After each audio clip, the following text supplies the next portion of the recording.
দাউ দাউ করে জ্বলছে আগুন, এর উপরেই ছেয়ে গেছে মেঘের মতো ধোঁয়া, যা বাতাসের সঙ্গে মিশে উঠে যাচ্ছে অনেক উপরে। বৃহস্পতিবার থেকে এভাবেই বাড়তে থাকে আইসল্যান্ডের দক্ষিণ পশ্চিমাঞ্চলের আগ্নেয়গিরির অগ্ন্যুৎপাতের ব্যাপকতা। কর্তৃপক্ষ জানায়, ডিসেম্বরের পর থেকে এ নিয়ে ষষ্ঠবারের মতো দেখা মিলেছে জীবন্ত আগ্নেয়গিরির। গ্রিনদাভিক শহরের উত্তর পূর্বে প্রায় ৪ কিলোমিটার দূরে অবস্থান এই আগ্নেয়গিরির। এর ফাটলের দৈর্ঘ্য প্রায় ৪.৫ কিলোমিটার, যা অগ্ন্যুৎপাতের মাত্র ৪০ মিনিটের মধ্যে আরও ১.৫ কিলোমিটার বেড়ে যায়। তবে লাভা উদগীরণের কারণে এখনও অবকাঠামোগত কোনো ক্ষয়ক্ষতি হয়নি। স্থানীয় কর্তৃপক্ষ বলছে, পরিস্থিতি এখনও নিয়ন্ত্রণে রয়েছে, যদিও ক্ষয়ক্ষতি এড়াতে এলাকাটির হোটেল থেকে পর্যটকদের সরিয়ে নেওয়া হয়েছে। In the morning, there were probably about two sections, about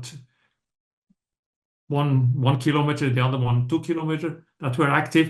But right now, in the afternoon, it's only the northern part.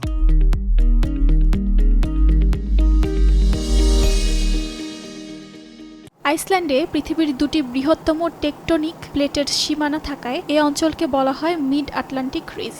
বর্তমানে দেশটিতে ৩৩টি সক্রিয় আগ্নেয়গিরি রয়েছে, যা ইউরোপের দেশগুলোর মধ্যে সংখ্যায় সর্বোচ্চ। আগ্নেয়গিরির ভয়ঙ্কর সৌন্দর্য দেখতে দেশটিতে প্রতি বছর ভিড় করেন অসংখ্য পর্যটক। অর্জিতা শাহজিন, সময় সংবাদ।